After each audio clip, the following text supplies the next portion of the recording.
अस्सलामुअलैकुम वरहमतुल्लाहि वबरकातुहू। गीती एक हिंदू लड़की थी जिसकी माँ तवाइफ थी। गीती जब जवान हुई तो माँ ने इसे भी कोटे पर बिठा दिया। गीती के पास रोजाना एक दाढ़ी वाला घाक आता और रात गुजार कर चला जाता। एक दिन अचानक गीती मर गई। इसकी मैयत को आग लगा दी गई, लेकिन आग असर नहीं कर रही थी। जब तहकीक हुई तो ये इंकिशाफ हुआ कि आज सुबह ही कोठे का माहौल बहुत सोगवार था, क्योंकि आज कोठे की एक मशहूर तवाइफ गीती का इंतकाल हो गया था और इसके इंतकाल ने कोठे का माहौल सोगवार कर रखा था। हर तवाइफ की आंख में आंसू थे, क्योंकि गीती बहुत अच्छी, मिलनसार और हंसमुख सी लड़की थी। वो यहाँ पर हर एक के काम आने वाली थी। बहुत प्यारी लड़की थी जिसका हर कोई दीवाना था। इसी वजह से इसकी अचानक मौत ने सबको परेशान कर दिया था। हर कोई दुखी था और हर एक की आंख में आंसू थे। इतनी देर में गीती की मैयत को ले जाने का वक्त हो चुका था। गीती की चिता को उठाकर शमशान घाट की तरफ ले जाया जा रहा था और इसकी माँ पीछे पीछे रोती चली आ रही थी। कोठे की दूसरी लड़कियां भी साथ ही शामिल थी। सबने सफेद रंग का लिबास पहन रखा था जो सोगवारियत की निशानी जाहिर करता था। गीती चूंकि हिंदू लड़की थी, इसी वजह से इसकी चिता को जलाने शमशान घाट की तरफ ले जाया जा रहा था। शमशान घाट पहुंचकर गीती की चिता को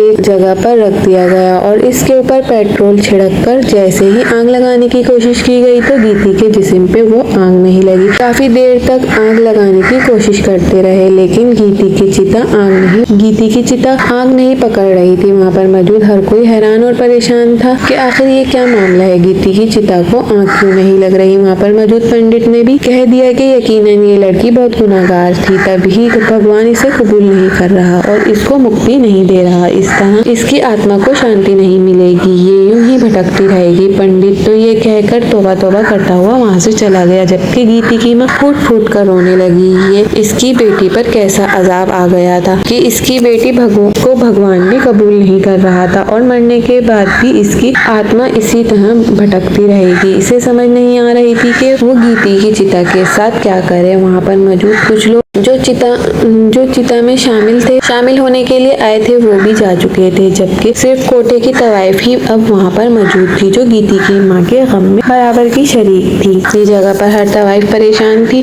आखिरकार क्या किया जाए। इस तरह गीती आरा की चिता को आग लगाई जाए और किस तरह इसे मुक्ति दिलाई जाए। हर कोई यही सोच में गर्क था। तभी अचानक एक तवाइफ कहने लगी, हमें किसी से इस बारे में मालूम करना चाहिए, आखिर गीती आरा की मैयत आग क्यों नहीं पकड़ रही। इसी असना में दूसरी तवाइफ बोली, तुम सही कह रही हो, हमें इस बारे में जरूर मालूम करना चाहिए कि आखिर ये क्या मामला है। गीती तो बहुत अच्छी थी, तो फिर भगवान इसे क्यों नहीं कबूल कर रहा, आखिर इसकी आत्मा को क्यों नहीं शांति मिल रही। हमें इस बारे में जरूर मालूमात हासिल करना होगी, वरना हम यूं गीती को कब तक इसी तरह रख सकते हैं। तवाइफ ने बड़ी परेशानी से एक दूसरे से कहा तो गीती की माँ, जो पहले ही रो रो कर निढाल हो चुकी थी, कहने लगी, तुम लोग जाकर किसी से मालूम करो, मैं अपनी बच्ची को इस तरह यहाँ पर अकेला नहीं छोड़ सकती हूँ। जब तक इसकी आखिरी रसूमात का बंदोबस्त नहीं हो जाता तब तक मैं यहाँ से नहीं हिलूंगी। गीती की माँ ने साफ साफ अंदाज में मना कर दिया। तभी वो तवाइफ वहाँ से चली गई, जबकि दो तवाइफ गीती की माँ के पास ही बैठ गई थी और इस वक्त का इंतजार करने लगी जब तवाइफों की तरफ से कोई खबर आए और गीती की आखिरी रस्मात अदा की जा सके। काफी वक्त गुजर चुका था और अभी तक कोई वापस नहीं आया था। अब तो यहाँ पर शदीद परेशानी फैल चुकी थी और हर कोई अपनी अपनी जगह पर इसी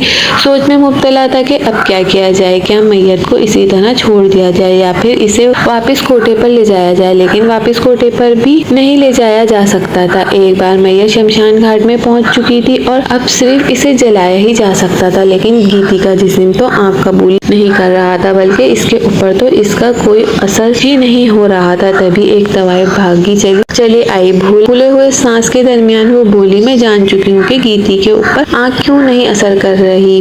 गीती का ऐसा कौन सा राज है जिसकी बदौलत इसकी आखिरी रसूमात अदा नहीं की जा रही। इस तवाइफ ने भूली हुई सांसों के दरमियान जब ये कहा तो वहाँ मौजूद गीती की माँ और दोनों तवाइफ चौंक पड़ी और कहने लगी, जल्दी बताओ क्या राज है, क्या बात है जिसकी बदौलत गीती का जिस्म आग कबूल नहीं कर रहा, क्योंकि अब बहुत वक्त हो चुका है और अब हमें आखिरी रसूमात अदा करके वापस भी तो जाना है। तभी इस तवाइफ ने जो इंकिशाफ किया, इसे सुनकर सबके पैरों तले जमीन निकल गई। गीती आरा का ताल्लुक बनारस के एक मशहूर कोठे में से था, जहाँ पर दिन सोते और रात जागती थी। शाम होते ही कोठे की शमएं जला दी जाती और वहाँ पर नाच गाना शुरू हो जाता और मर्दों को लभाने के अलावा इनको रुझाने का काम भी किया जाता। गीती की माँ एक मशहूर तवाइफ थी और गीती ने भी कोठे पर आंख खोली थी, लेकिन होश संभालते ही जब इसने अपने इर्द गिर्द ये माहौल देखा तो इसे ये माहौल अच्छा नहीं लगता था। वो अपनी माँ से अक्सर उलझ पड़ती और कहने लगती, अम्मा हम यहाँ पर क्यों हैं? हमें यहाँ पर नहीं होना चाहिए, ये अच्छा काम नहीं है। मर्द यहाँ पर सिर्फ अपनी प्यास बुझाने के लिए आते हैं, इन्हें वक्ती सहारों की तलाश होती है और वो यहाँ आकर सिर्फ वक्ती तौर पर हमें अपनाते हैं। आखिर ऐसा क्यों है? क्यों है कि कोई हमें मुस्तकिल तौर पर नहीं अपनाता, हमें मोहब्बत नहीं देता, जबकि यहाँ पर आने वाले मर्द के पास तो हमारे लिए सब कुछ होता है सिवाय मोहब्बत और खुलूस के। जबकि इसकी माँ ऐसी बातें सुनकर एक कहका लगाकर हंस देती और कहने लगती, मेरी बच्ची अभी तो छोटी है, इसलिए इन बातों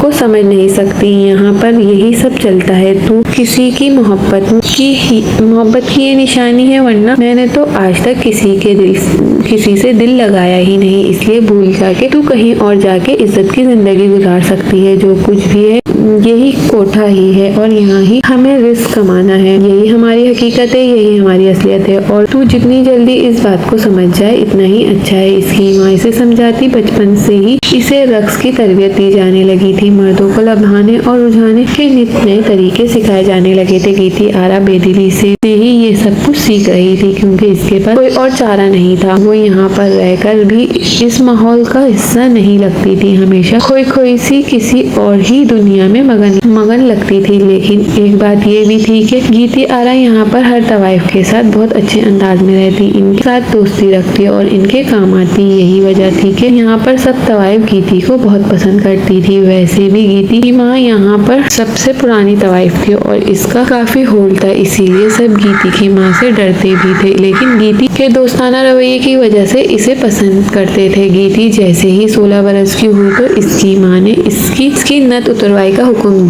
दे दिया और इसी सिलसिले में तैयारियां की जाने लगी। ये सुनकर गीती बहुत परेशान थी कि इसका बस नहीं चल रहा था कि वो यहाँ से भाग जाए, लेकिन अपनी माँ की वजह से वो मजबूर थी, क्योंकि इसे अच्छी तरह अंदाजा था कि इस कोठे के बाहर भी इसके लिए कोई जिंदगी नहीं है।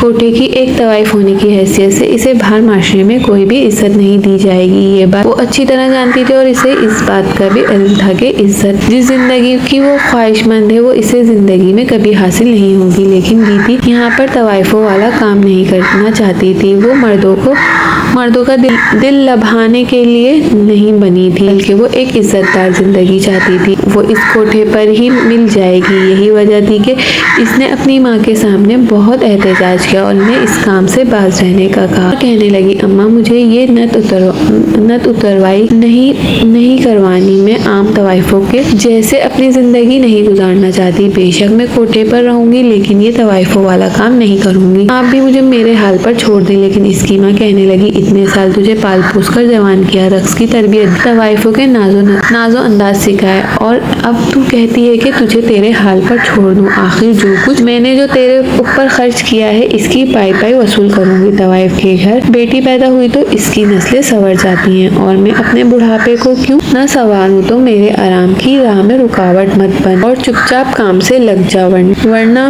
मुझे कई तरीके आते हैं अपनी बात मनवाने के। गीती की माँ ने जैसे माथे पर आंखें रख ली और इसे धमकी दे डाली। गीती जानती थी कि इसकी माँ सिर्फ धमकी नहीं दे रही, बल्कि वो इस पर अमल भी करने का पूरा इरादा रखती है। यही वजह थी कि गीती अब बहुत परेशान रहने लगी और आज इसकी नत उतरवाई थी और शाम से इसने रो कर बुरा हाल कर दिया था। लेकिन इसकी माँ को इसके ऊपर जरा भी तरस नहीं आया और उन्होंने गीती को सर से लेकर पैर तक दुल्हन की तरह सजा दिया। गीती इस वक्त घेरादार फ्रॉक में मलबूस कीमती जेवरात पहने हुए तेज मेकअप के साथ दुल्हन की तरह सजी हुई थी और इस वक्त जो कोई भी इसे देख रहा था इसकी आंखें किसी के हुस्न के बाद खैर हो जा रही थी। गीती बहुत खूबसूरत लग रही थी कि कोठे की हर तवाइफ ने इसकी तारीफ की थी। महफिल का वक्त हो चुका था और शहर के काफी अमीर रईस लोग महफिल में शामिल हो चुके थे। गीती की रहनुमाई का आगाज हो गया था और बाकायदा रस की महफिल शुरू हो चुकी थी। बहुत सारे दीवाने बेखुद हुए जा रहे थे। गीती के ऊपर बेतहाशा पैसा लुटा बताया जा चुका था। तो जैसे ही रस खत्म हुआ सारी शमें गुल कर दी गई और गीती महफिल से उठकर अपने कमरे में चली गई थी, लेकिन अपने पीछे बहुत बेकरार आने छोड़ गई थी और अब इसे मालूम था कि कुछ ही देर में इसका कोई ग्राहक इसके कमरे में चला आएगा जो इसके सबसे ज्यादा दाम लगाएगा, वही आज रात के लिए इसका खरीदार बन जाएगा। गीती की आंख में आंसू ठहर गया। तभी कुछ देर बाद कमरे के दरवाजे पर खटखटाया हुआ और जैसे ही एक आदमी अंदर दाखिल हुआ तो गीती ने फौरन आंखें उठाकर आने वाले को देखा तो वो आदमी एक लंबी सी दाढ़ी वाला, सर पर सफेद टोपी जमाए हुए, सफेद शलवार कमीज में मलबूस था। गीती इसे देखकर हैरान रह गई थी। वो किसी भी ऐसे आदमी की उम्मीद नहीं कर रही थी जो देखने में इतना मजहबी हो लेकिन अंदर से इतना घटिया हो कि कोठे की तवाइफ को हासिल करने के लिए मुंह मांगी कीमत अदा करे। तभी गीती ने इसे कहा, कमाल है मौलवी साहब, बज़ाहिर तो आप बहुत दीनदार लगते हैं लेकिन शौक तो आपके बहुत बड़े बड़े हैं। गीती ने जैसे इस पर तंज किया तो वो मुस्कुराया और कहने लगा, दरअसल मेरे शौक को छोड़िए, मैं आपके शौक के खातिर यहाँ पर आया हूँ। इस शख्स की बात सुनकर गीती कहने लगी, मेरा शौक ये, मेरा खैर से ऐसा कौन सा शौक है जो आपके इल्म है, लेकिन मुझे नहीं पता। गीती ने लापरवाही की एक्टिंग की। तभी वो आदमी कहने लगा, मैं जानता हूँ कि आप कोटे की जिंदगी से खुश नहीं हैं, ना आप अपनी नत उतरवाई चाहती थी और ना ही यूं महफिल सजाना चाहती थी, लेकिन अपनी माँ के खातिर मजबूर होकर आपने ये कदम उठाया। तभी मैं यहाँ पर चला आया हूँ क्योंकि मैं जानता हूँ कि आप दिल से क्या चाहती हैं। इस आदमी की बातें गीती को उलझा रही थी। कहने लगी, आप साफ साफ कहिए, आप कहना क्या चाहते हैं। वो आदमी कहने लगा, मैं जानता हूँ कि आपके अंदर भलाई की तरगीब है, बेशक आप हिंदू हैं लेकिन आपको अपने अच्छे बुरे की खूब पहचान है। आप इस कोठे में पर रहना तो पसंद कर लेंगी लेकिन किसी मर्द को अपने करीब नहीं आने देंगी। कि आप ये चाहेंगी कि मैं आपकी इस सिलसिले में मदद करूँ और आपके अंदर की भलाई को एक नया रास्ता दूं। इस शख्स की बातें अंधेरे में रोशनी जैसी मालूम हो रही थी और गीती बेसाख्ता इस रोशनी की सिमत में चल पड़ी और वो शख्स रोज इसका खरीदार बनकर आता और सारी रात इसके साथ गुजार कर चला जाता। कोई भी नहीं जानता था कि गीती और इस शख्स के दरमियान कैसा ताल्लुक बन चुका है। गीती रोज इसका इंतजार करती और फिर जब वो शख्स आता तो खुश हो जाती। सुबह के वक्त वो वहाँ से चला जाता। गीती की माँ इस हवाले से खुश होती कि वो काम से लग चुकी है, लेकिन वो नहीं जानती थी कि दर पर पर्दे के इन दोनों के बीच क्या चल रहा है। वो आखिर ये कैसा राज है कि वही शख्स रोज गीती को हासिल करने के लिए मुंह मांगी कीमत अदा करता है और गीती भी इसके आने पर जैसे खुल सी जाती है। इसी तरह कई महीनों तक चलता रहा। गीती ने किसी और को ग्राहक के रूप में कबूल ही नहीं किया। वो सिर्फ वही ग्राहक आता और गीती के साथ रात गुजार कर चला जाता। हालांकि एक दिन गीती की माँ ने इसे समझाया भी कि अगर तुम यूं ही एक ही शख्स के साथ अपनी जिंदगी बर्बाद करोगी तो तुम ना तो तवाइफ की जिंदगी गुजार सकोगी और ना ही तुम्हें शोहरत मिलेगी। जबकि अपनी माँ की बात सुनकर गीती कहने लगी, अम्मा आप चाहती थी ना कि मैं काम से लग जाऊं, अब लग गई हूँ तो आप खुश हो। अब मेरा एक घाक है या 10, मुझे इससे कोई सरोकार नहीं। मुझे सिर्फ यही बंदा चाहिए जो रोज यहाँ पर आता है और जब तक मेरा मन नहीं भरेगा मैं तब तक इसे ही यहाँ आने की इजाजत दूंगी। गीती के अंदाज में बगावत की बू नजर आ रही थी और इसकी आंखों में एक सरकशी थी। गीती की माँ खामोश हो गई क्योंकि गीती ने इसकी बात की लाज रखी थी और अब इसे भी गीती की बात मानना पड़ती थी। यही वजह थी कि वो दाढ़ी वाला घाक रोज आता, एक मखसूस वक्त गीती के साथ गुजार कर सुबह वापस चला जाता। कोठे पे भी सब इस मामूल के आदी हो चुके थे। इसी तरह गुजरते जा रहे थे, लेकिन एक दिन अचानक न जाने क्या हुआ, गीती को मौसमी बुखार ने अपनी लपेट में ले लिया। दवा खाने के बावजूद भी इसकी तबीयत नहीं संभली और वो अपने खालिक हकीकी से जा मिली। कोठे पर तो जैसे ही ये खबर बिजली बनकर टूट गई थी। गीती आरा के साथ इनका मुस्तकबिल जुड़ा हुआ था और गीती के अचानक इंतकाल ने कोठे को जैसे यतीम कर दिया था। इस वक्त वहाँ पर मौजूद तवाइफ सोगवार थी। कोई भी गीती की मौत की हकीकत को नहीं जानता था। किसी को भी नहीं यकीन आ रहा था कि इतनी जवान लड़की यूं अचानक से इस दुनिया से गुजर जाएगी। हर कोई अपनी अपनी जगह पर दुखी था। अशबार था। गीती की अचानक मौत का किसी को भी यकीन नहीं हो रहा था। यही वजह थी कि गीती की माँ की हालत नीम दीवाना जैसी हो गई। तभी गीती को जब शमशान घाट में ले जाने का वक्त हुआ तो वहाँ पर इसकी चिता को आग लगाने के लिए जब पेट्रोल डाला गया और आग लगाई गई तो गीती की चिता ने आग नहीं पकड़ी। ये बात सबके लिए एक मुअम्मा बन गई और गीती के इस राज के बारे में जानने के लिए जब तवाइफ वापस कोटे पर गई तो वापस आकर एक तवाइफ ने इंकिशाफ किया कि गीती तो मुसलमान हो चुकी है। वो दाढ़ी वाला जो इसके पास रोज आता था वो गीती को रोजाना कुरान की तालीम देता था, नमाज की तालीम देता था और इसी के पास गीती ने इस्लाम कबूल किया और वो रोज इसको कुरान पाक सिखाता था। गीती ने इसके पास ही कुरान पाक का एक सिपारा भी हिफ्ज कर लिया था जिसकी बदौलत अब इसके सीने में कुरान महफूज था। तभी इसकी चिता को आग नहीं लग रही थी क्योंकि वो हिंदू नहीं रही थी, मुसलमान हो चुकी थी। गीती की माँ के लिए यह खबर एक बहुत बड़ा सदमा थी। वो सोच भी नहीं सकती थी कि इसकी बेटी ने इसकी आंखों में इस तरह धूल चुकी है। तभी गीती की माँ ने इस तवाइफ के गले पड़ गई और इसको मारने पीटने लगी और कहने लगी, मेरी बेटी मर गई है तो तुम इसके ऊपर इस तरह बौतान बांध रही हो। वो ऐसा नहीं कर सकती, वो हिंदू है और हिंदू ही रहेगी, वो मेरी बेटी है, वो मुसलमान कैसे हो सकती है। और फिर तवाइफों के कोटे पर एक मुसलमान आता भी तो भला एक तवाइफ को क्यों मुसलमान करेगा। जबकि वो तवाइफ कहने लगी, मैं ये सच कह रही हूँ, ऐसा ही है। मैं यहाँ से जाकर काफी लोगों से इस बारे में मालूम किया था आखिर गीती के ऊपर आग असर क्यों नहीं कर रही, लेकिन किसी के पास भी इसका कोई मुनासिब जवाब नहीं था। तभी मुझे इस दाढ़ी वाले ग्राहक का ख्याल आया और मैंने सोचा कि एक बार इससे राब्ता करके पूछती हूँ कि आखिर ऐसा क्यों है। हो सकता है इसे कुछ पता हो। और इसी ने ये इंकिशाफ किया था कि वो रोज रात को सिर्फ गीती को पढ़ाने के लिए वहाँ जाता था और इसे कुरान की तालीम देने के लिए गीती के साथ हर रात गुजारता था। गीती ने एक रात भी तवाइफ वाला काम नहीं किया। इसने आज तक किसी मर्द को अपने करीब नहीं आने दिया। वो दाढ़ी वाला घाघ भी इसे पढ़ाकर वापसी चला जाता और इसी ने इसे मुसलमान किया है जिसकी बदौलत इसके ऊपर आग असर नहीं कर रही। कारी साहब ने ही हमें कहा है कि गीती को जलाने के बजाय इसे दफनाने का इंतजाम किया जाए क्योंकि वो मुसलमान है और इसे मुसलमानों के तौर तरीके के मुताबिक ही दफनाना पड़ेगा।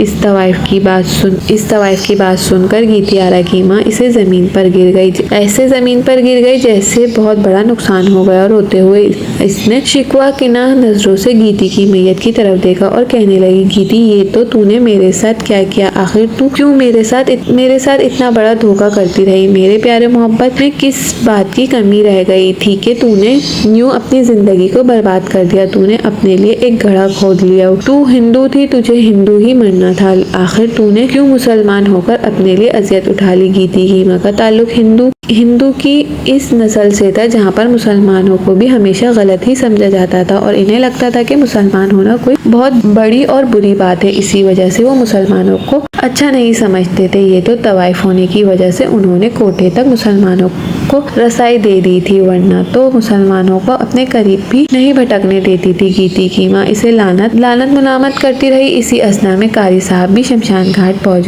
चुके थे और गीती की माँ को समझाने लगे, गीती ने जो कुछ भी किया अल्लाह की रजा पाने के लिए किया और इसलिए अब आप इसके आखिरी रसूमात में रुकावट मत बने और मुझे इसकी आखिरी आरामगाह तक इसे पहुंचाने दे। कारी साहब की बात सुनकर माँ खामोश हो गई क्योंकि अब तो जो होना था वो ही हो चुका था। गीती इस दुनिया से वैसे ही गुजर चुकी थी। तभी उसने कारी साहब को इजाजत दे दी और गीती को दफना दें। कारी साहब ने इसका जनाजा पढ़ाया और फिर इसे मुसलमानों के कब्रिस्तान में आलीशान शौकत से दफनाया गया जिस तरीके से मुसलमान करते हैं। लेकिन गीती की माँ के दिल में ये बात बैठ चुकी थी कि इसकी बेटी हिंदुओं को अच्छा नहीं समझती थी और मुसलमानों में दिलचस्पी रखती थी। गीती के मरने के बाद बहुत सारे लोगों ने बहुत बातें की कि कोई कहता कि गीती ने भगवान की नाफरमानी की है इसलिए आँख इसे छू नहीं रही थी। कोई कहता कि गीती ने मुसलमान होने की गलती कर ली, इसी वजह से भगवान इसे कबूल नहीं कर रहा। लेकिन कोई भी इस बात की तरफ नहीं आता कि गीती चूंकि मुसलमान हो चुकी थी इसलिए इसके ऊपर आग असर नहीं कर रही थी। वो मुसलमान होने के नाते दफन होने का हक रखती थी। यही वजह थी कि इसे जलाया नहीं जा सकता था। गीती की माँ अब गीती की जिंदगी की रोशनी इसने अपने मुस्तकबिल का फैसला करने लगी। इसने भी अब मुसलमानों के बारे में पढ़ना शुरू किया। तवाइफों वाला काम तो वो पहले ही छोड़ चुकी थी, क्योंकि बेटी के मरने के बाद इसकी जिस्मानी हालत भी काफी मुतासिर हुई थी और जहनी हालत भी बहुत ज्यादा खराब चल रही थी। लेकिन अब कुछ अरसा यूं ही गुजर चुका था और वो पहले ही काफी समझ चुकी थी। अब इसने भी इन्हीं कारी साहब से कुरान पाक की तालीम हासिल करना शुरू कर दी और आहिस्ता आहिस्ता इसकी दिलचस्पी बढ़ती गई। इसने भी इस्लाम कबूल कर लिया और अब खुद भी 5 वक्त की नमाज पढ़ती है और इस कोठे से इसने हमेशा के लिए निजात हासिल कर ली है और एक गुमनाम महल्ले में एक छोटा सा कमरा किराए पर लेकर वहाँ रहने लग गई थी। वहाँ पर तो वो अपनी मर्जी की जिंदगी गुजार रही थी और इसने तो समझ लिया था कि इसकी फला किस में है। वो जान चुकी थी कि इसकी बेटी ने आखिर मुसलमान होने का फैसला किया था। इसे अब सही मानों में इस बात की समझ आ गई थी और वो अपनी बेटी की बेहद शुक्रगुजार थी, जिसने जाते जाते हिदायत की रोशनी अपनी माँ के हाथ में थमा दी थी। गीती की माँ इसके लिए ढेर दुआएं करती और इसकी मग़फ़िरत और बख्शिश के लिए अल्लाह के आगे रोती गिड़गिड़ाती। सारी जिंदगी मुसलमानों से नफरत करने वाली औरत अपनी औलाद की वजह से आज खुद मुसलमान हो गई थी और इससे बढ़कर इसके लिए क्या हिदायत होगी कि इसकी औलाद इसके लिए बख्शिश का जरिया बन चुकी थी। गीती की माँ की जिंदगी अब बहुत मुतमईन अंदाज में गुजर रही थी और वो इस जिंदगी से बहुत खुश थी और अल्लाह से अपनी गुज़िश्ता जिंदगी की माफ़ी मांगती थी। इसके आगे रोती थी, गिड़गिड़ाती थी और इसे इन गुनाहों की सजा मत दें जो इसने लाइल्मी में किए थे और मुसलमान होने से पहले इससे सरजद हुए थे। इसे यकीन था कि वो अल्लाह जितना जब्बार और कहार है, इतना गफूर रहीम भी है और वो इसे जरूर बख्शेगा और इतना गफूर रहीम है कि इसे जरूर बख्श देगा और इसे गुनाहों की सजा नहीं मिलेगी।